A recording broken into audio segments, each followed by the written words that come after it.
sallıyor. Yavaş. Gençler. Yavaş da kıracağım bak. Geç şunu.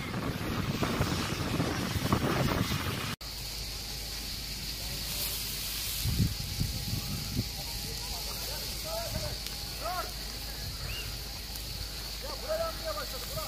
Abi buraya sıçtık buraya. Yukarı sıçtık.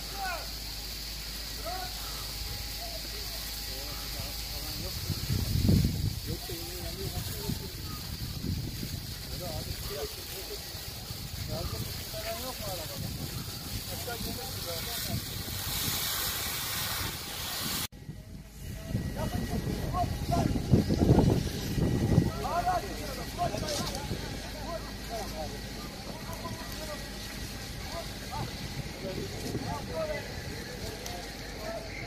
Hüseyin orada mı?